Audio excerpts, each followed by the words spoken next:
Hello बच्चों, कैसे हो आप सब लोग। स्वागत है आपका मेरे YouTube channel study with doctor Pavan Oberoi पर। मैं doctor Pavan Oberoi, head of department faculty of commerce, Bhagwati college Meerut.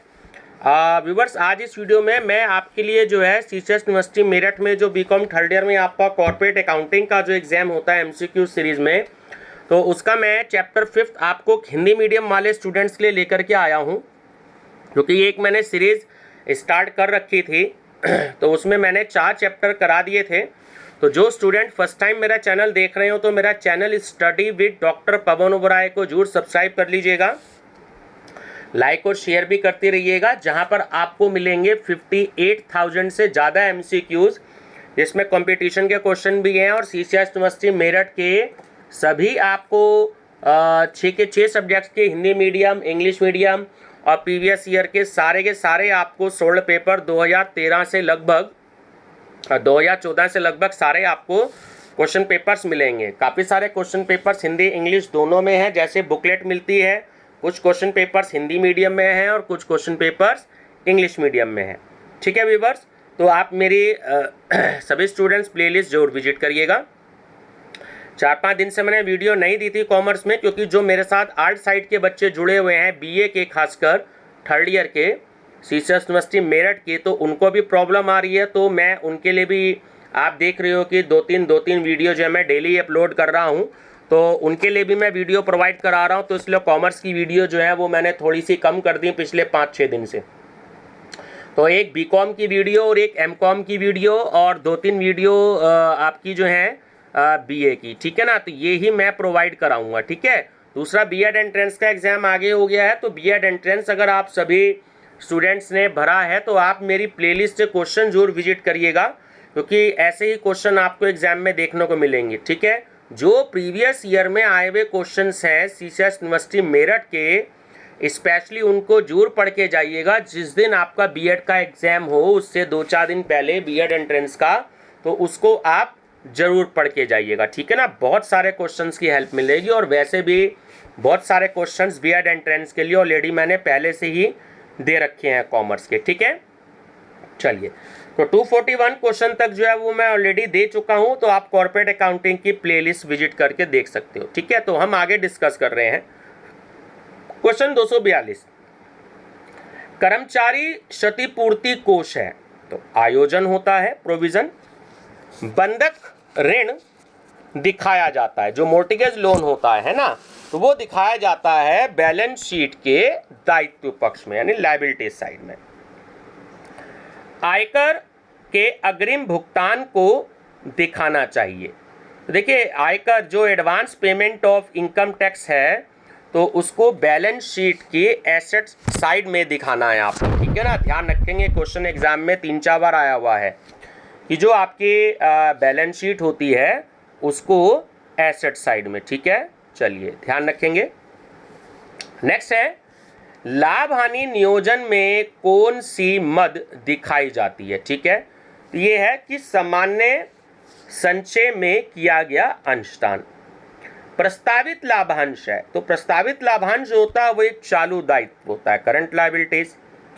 आरक्षित ऋण पर उपार्जित और देय ब्याज डैश शीर्षक के अंतर्गत दिखाया जाता है, तो वो आरक्षित ऋण के अंतर्गत दिखाया जाता है ना, अनसिक्योर्ड लोन। निम्नलिखित में से कौन सी लाभ हानि खाते या विवरण पत्र की मद है। मद को हम इंग्लिश में आइटम बोलते हैं, और विवरण पत्र यानी आपका जो फाइनेंशियल स्टेटमेंट हो गया, तो वो है आपका सिंकिंग फंड में अंशदान। अंशदान को हम इंग्लिश में कंट्रीब्यूशन कहते हैं।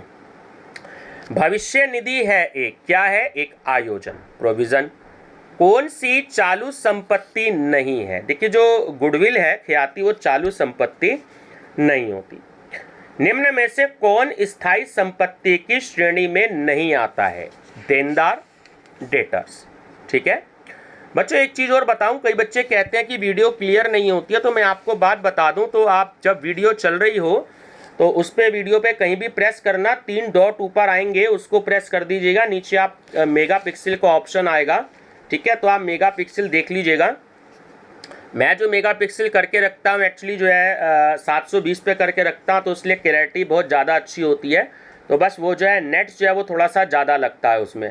अगर आपका वाईफाई है तो कोई प्रॉब्लम नहीं है, बट नेट है तो आप 360 पे उसको देख लीजिएगा। वाईफाई है आपके यहाँ लगा हुआ तो आप उसको 720 मेगापिक्सल पे देख लीजिएगा, तब कोई प्रॉब्लम नहीं है। तो मेगापिक्सल जितना ज़्यादा होता है उतना ज़्यादा जो है पिक्चर क्वालिटी बहुत ज़्यादा अच्छी होती है, ठीक है ना। चलिए, मेरे मोबाइल में 4K का भी ऑप्शन है तो नेट बहुत ज़्यादा लगता है उसमें, और उसके बाद जो है आगे के ऑप्शन भी है, 1080 मेगापिक्सल का भी है, बट नेट जो है एक्चुअली बहुत ज़्यादा कंज्यूम होता है उसमें, ठीक है। चलिए, अंतिम लेखे तैयार करने हेतु निम्नलिखित क्रियाओं का सही क्रम क्या है? तो ऑप्शन सी करेक्ट है। तो सबसे पहले लेखों का संतुलन करना, उसके बाद तलपट को तैयार करना, ट्रायल बैलेंस को, उसके बाद समायोजित प्रविष्टियाँ करना जो आपकी एडजस्टमेंट की एंट्रीज होती हैं, और 3 नंबर पे है वार्षिक वित्तीय विवरणों को तैयार करना, ठीक है। एक कंपनी की खाता पुस्तकें उस अवधि तक परिलक्षित की जानी चाहिए जो कम नहीं है, किससे? 8 वर्ष से, ठीक है। तलपट में दिखाए गए अंतिम स्टॉक को ले जाएंगे तो उसे केवल हम बैलेंस शीट में ले जाएंगे, चिट्ठे में। पशुधन कंपनी के आर्थिक चिट्ठे में, देखिए जो लाइव स्टॉक होता है, जो कंपनी के लाइव स्टॉक जो होता है, बैलेंस शीट में इसको हम एक इन्वेस्टमेंट के रूप में शो करते हैं ना, विनियोग के रूप में दिखाया जाता है। कमीशन से पूर्व लाभ 21,000 रुपये है, ठीक है। तो मैनेजर को शुद्ध लाभ पर 5% कमीशन दिया जाएगा, तो कमीशन कितना होगा? तो कमीशन आपका हो जाएगा 1,000, ठीक है। ध्यान रखिएगा, 100 में उतना ही परसेंट नीचे ऐड कर देते हैं, ठीक है। चलिए, निवेशक शिक्षा और संरक्षण निधि की स्थापना की जानी अभिष्ट है, किसके द्वारा? केंद्रीय सरकार के द्वारा। कंपनी अधिनियम 2013 की अनुसूची 3 में निर्धारित है तुलन पत्र का लंबवत रूप, जो बैलेंस शीट होती है, ठीक है। चलिए, नेक्स्ट है आपका, एक कंपनी के आर्थिक चिट्ठे में संचय और आधिक्य, रिजर्व एंड सरप्लस शीर्षक में प्रदर्शित मदों पर विचार कीजिए। तो ऑप्शन सी करेक्ट है, यानी कि सबसे पहले प्रॉफिट एंड लॉस स्टेटमेंट, उसके बाद पूंजी शोधन संचय, कैपिटल रिडम्पशन आपका रिजर्व है ना, और आपका सिक्योरिटीज प्रीमियम, और फिर उसके बाद कैपिटल रिजर्व। तो जैसा क्वेश्चन में दिया गया है वही करेक्ट है। लाभ हानि विवरण पत्र बनाया जाता है तो वो पूरे 1 साल का बनाया जाता है, जो प्रॉफिट एंड लॉस स्टेटमेंट है वो पूरे 1 साल का बनाया जाता है, ठीक है, सॉरी बनाया जाता है। नेक्स्ट है, आर्थिक चिट्ठा संपत्ति व दायित्व की स्थिति दिखाता है, तो वो दिखाता है 1 वर्ष की। कंपनी के अंतिम खाते तैयार किए जाते हैं, ठीक है, और निम्नलिखित को सम्मिलित किया जाता है। तो ये सम्मिलित किया जाता है एक्चुअली लाभ हानि का विवरण तथा आर्थिक चिट्ठा को, ठीक है। कंपनी के अंतिम खाते डैश प्रति वर्ष बंद किए जाते हैं 31 मार्च को। कंपनी के स्थिति विवरण में अदत्त लाभांश, जो आउटस्टैंडिंग डिविडेंड है, उसको किस शीर्षक में दिखाया जाता है? चालू दायित्व में, यानी करंट लायबिलिटीज में, ठीक है, ध्यान रखेंगे। कंपनी अधिनियम के अंतर्गत निम्नलिखित में से किसे तैयार करना आवश्यक नहीं है? जो संचालक होते हैं, डायरेक्टर्स होते हैं, और जो अंकेक्षक होता है उसका प्रतिवेदन, यानी डायरेक्टर और ऑडिटर की जो रिपोर्ट होती है ना। कंपनी के चिट्ठे में बकाया याचना को डैश शीर्षक में दिखाया जाता है, अंशधारी कोष में।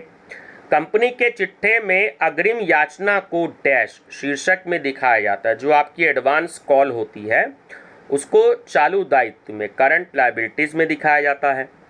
कंपनी की स्थापना तथा उत्पत्ति से संबंधित व्यय क्या होते हैं? प्रीलिमिनरी एक्सपेंसेस, प्रारंभिक व्यय।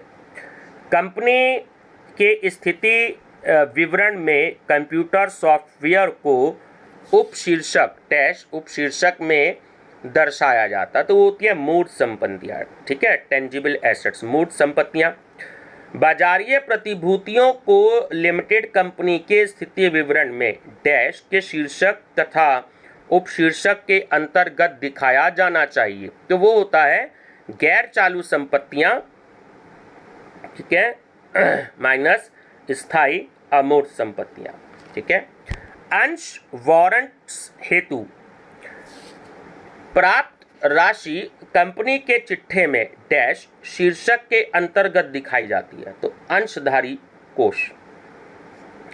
निम्नलिखित में से किसे रोकड़ तुल्य मदों में शामिल नहीं किया जाता? जो प्राप्य बिल होता है आपका, बिल्स रिसीवेबल हो गया, ठीक है। प्रस्तावित लाभांश के प्रतिशत के रूप में गणना की जाएगी किस पे? दत्त पूंजी पर। लाभांश जो 2 वार्षिक सामान्य सभाओं के मध्य घोषित किया जाता है। जब 2 वार्षिक सामान्य सभा होती है ना, आपकी एनुअल जनरल मीटिंग जो होती है, तो वो अंतरिम लाभांश होता है। स्कंद में परिवर्तन का आशय तो होता है प्रारंभिक स्टॉक तथा अंतिम स्टॉक में अंतर। भारतीय कंपनी अधिनियम 2013 की अनुसूची 3 का भाग 2 दर्शाता है। तो वो लाभ हानि विवरण के दिशा निर्देश। यदि कंपनी लाभांश 20% की दर से घोषित करना चाहती है तो कंपनी को सामान्य संचय में राशि हस्तांतरण करना आवश्यक है, चालू लाभों के 7.5 से कम नहीं। अंतरिम लाभांश सदैव ही डैश दिखाया जाता है लेखा संबंधी टिप्पणी में, ठीक है, लेखा संबंधी टिप्पणी में ध्यान रखेंगे। निम्न में से कौन सा वायदा है? तो वायदा है संचयी पूर्वाधिकार अंशों पर बकाया लाभांश, ठीक है। यदि एक कंपनी ने लाभांश के भुगतान के लिए 1,50,000 रुपये का प्रावधान किया, निगम लाभांश कर की राशि क्या होगी? ठीक है, यदि कर की दर 15%, 5% का सरचार्ज और 3% शिक्षा उपकर है तो वो होगी 24,334। निम्नलिखित सूचना गुप्ता लिमिटेड से संबंधित है। क्षमता अंश पूंजी मांगी गई 6 लाख, बकाया याचनाएं 48,000, अग्रिम याचनाएं 30,000, प्रस्तावित लाभांश 12.5%। तो प्रस्तावित लाभांश की राशि कितनी होगी? तो वो होगी ऑप्शन सी 69,000। यदि एक कंपनी ने 10% की दर से लाभांश घोषित किया तो सामान्य संचय में अंतरित की जाने वाली राशि होगी 0 होगी। कौन अमूर्त संपत्ति का उदाहरण नहीं है? ठीक है, इंटेंजिबल का, तो वो है नहीं पूछ रहा है आपसे, ध्यान रखना, बौद्धिक संपदा। ठीक है, कंपनी अधिनियम 2013 की किस धारा में उल्लेखनीय है कि चिट्ठा अनुसूची 3 के अनुसार बनाना चाहिए? धारा 129। वैधानिक रूप से कौन सा विवरण पत्र बनाना अनिवार्य नहीं है? तो वो है नकद कोष प्रवाह, कैश फ्लो स्टेटमेंट। कंपनी के चिट्ठे पर हस्ताक्षर होने चाहिए किसके? सरकार के प्रतिनिधि के। प्रत्येक ह्रास योग्य संपत्ति पर मूल्य ह्रास अपलिखित करना चाहिए, ये प्रावधान है किसमें? धारा 123 में। कंपनी अधिनियम 2013 की अनुसूची 3 के भाग 1 में निर्धारित प्रारूप का अनुपालन प्रत्येक कंपनी में किसकी सत्य एवं उचित स्थिति दर्शाने के लिए करना चाहिए? तो वो है व्यवसाय की आर्थिक स्थिति की। समामेलन से पूर्व के लाभ ले लिए जाते हैं किसमें? पूंजी संचय खाते में। निम्नलिखित में से कौन सा लेखा पुस्तकों के पूंजीकरण की श्रेणी में नहीं आता? संपत्तियां खरीदना। लंबित आवंटन की दशा में प्राप्त अंश आवेदन धन की लौटाई जाने वाली राशि को चिट्ठे में दिखलाया जाता है, तो वो अंशधारी कोषों के भाग की तरह। अब देखिए परिणाम और कारण आपको 2 दे रहा है, रिजल्ट और रीजन। संदिग्ध दायित्व चिट्ठे के योग में शामिल नहीं किया जाता है। कारण क्या दे रहा है कि ऐसा कंपनी अधिनियम की अनुसूची 6 के भाग प्रथम में कहा गया है। निम्नलिखित में से क्या उचित है? देखिए, कारण और परिणाम में धनात्मक संबंध नहीं है, इसलिए दोनों सही है। ठीक है, चलिए नेक्स्ट है, कंपनी की अधिकृत पूंजी 10 लाख रुपए, निर्गमित पूंजी 8 लाख रुपए, बकाया मांग 50,000 रुपए, अग्रिम मांग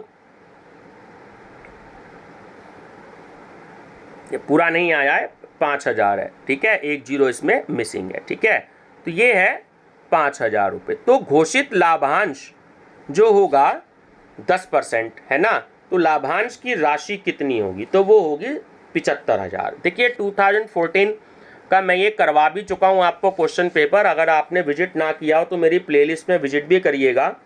अब यहाँ से लेकर के आगे के 309 तक के क्वेश्चन जो हैं वो 2014 में आए हुए हैं क्वेश्चन। ठीक है, सारे प्रस्तावित लाभांश को चिट्ठे में डैश उपशीर्षक के अंतर्गत दिखाया जाता है। प्रपोज डिविडेंड है ना, तो उसको अल्पकालीन प्रावधान के अंतर्गत दिखाया जाता है। अंश पूंजी 90,000, दायित्व 60,000, वर्ष का लाभ 20,000, तो कुल संपत्तियां कितनी होंगी? ऐड कर दीजिए तीनों को, 1,70,000। पूंजी संचय किसमें से द्वारा बनाया जाता है? तो पूंजी लाभ। किसी कंपनी के अंतिम खाते भारतीय कंपनी अधिनियम 2013 डैश के अनुसार तैयार किए जाते हैं। अनुसूची 3 कंपनी के आर्थिक चिट्ठे में आयाचित लाभांश को डैश शीर्षक के अंतर्गत दिखाया जाता है। तो आयाचित लाभांश जो होता है उसको हम चालू दायित्व में दिखाते हैं, करंट लायबिलिटीज। ठीक है, चलिए निम्नलिखित सूचनाएं एक्स लिमिटेड के संदर्भ में दी गई हैं आपको। ये न्यूमेरिकल इस तरीके से आते हैं, 3-4 न्यूमेरिकल हैं, 2-3 पहले आ चुके हैं और 2 ये अब हैं कि समता अंश की याचित पूंजी है 5 लाख, अवशिष्ट याचना है 40,000, अग्रिम याचना है 25,000, तो प्रस्तावित लाभांश है 15%। तो जो लाभांश के भुगतान की स्थिति होगी तो वो होगी 69,000 रुपये। ठीक है, नेक्स्ट है जी लिमिटेड से संबंधित सूचनाएं दी गई हैं। तो प्रदत्त समता अंश 2,85,000, अग्रिम याचना 10,000, अवशिष्ट याचना 15,000, प्रस्तावित लाभांश 20%। तो देय लाभांश की राशि कितनी होगी? तो देय लाभांश की राशि होगी आपकी 54,000। खियाती दिखाई जाती है, आप सब जानते हो, संपत्तियों में दिखाई जाती है। प्रतिभूति प्रीमियम खाता आर्थिक चिट्ठे के दायित्व पक्ष में निम्नलिखित शीर्षक के अंतर्गत दिखाया जाता है। तो वो होता है आपका संचय और आधिक्य, रिजर्व एंड सरप्लस। विभाज्य योग्य लाभों में सम्मिलित नहीं है। क्या नहीं है? संपत्तियों के पुनर्मूल्यांकन पर लाभ। लाभांशों को दिखाया जाता है सामान्यतः, देखिए दत्त पूंजी पर। लाभांश केवल निम्न में से दिया जाता है, चालू वर्ष के लाभ में से। किसमें से? चालू वर्ष के लाभ से। लाभांश को घोषित नहीं किया जा सकता बिना चालू वर्ष के लाभ से प्रावधान किए। ठीक है, तो वो है आपका सी, ए और बी दोनों, यानी डेप्रिसिएशन और टैक्स, है ना। तो इसमें से पहले प्रावधान करना पड़ेगा, तब उसको डिक्लेयर किया जाएगा। कोई भी लाभांश नहीं दिया जा सकता, ना तो अग्रिम याचना पर और ना अवशेष याचना पर। तो ऑप्शन सी करेक्ट है, ए और बी दोनों। ठीक है, समता अंशधारियों को बोनस से तात्पर्य है एन एक्स्ट्रा शेयर, है ना, एक अतिरिक्त अंश। और लास्ट क्वेश्चन है बच्चों, सामान्यतः अंतरिम लाभांश का भुगतान किया जाता है। देखिए, ना तो 6 महीने में, ना 3 महीने में और ना ही 12 महीने में, है ना। तो इनमें से कोई नहीं इसका सही आंसर है। तो बच्चों ये फाइनल अकाउंट के क्वेश्चंस थे। हालांकि इसके बाद गुडविल का आप देख रहे होंगे, ये नीचे 6 नंबर आपका वैल्यूएशन गुडविल का है। मैं वैसे हिंदी इंग्लिश दोनों में करा चुका हूँ, आप मेरी प्लेलिस्ट में देख सकते हैं। फिर भी जो हिंदी मीडियम वाले बच्चे हैं तो वो मैंने उनसे वादा कर रखा था कि मैं आपको ये सीरीज़ हिंदी मीडियम में ज़रूर कराऊंगा। तो इसमें मेरे पास जो काफ़ी सारे क्वेश्चंस हैं, अभी 574 क्वेश्चंस हैं मेरे पास में, ठीक है। तो मैं वो भी डिस्कस करूँगा, और एक बार हिंदी मीडियम में जो मेरे पास 2015 का जो क्वेश्चन पेपर है मैं वो भी डिस्कस करूँगा, ठीक है।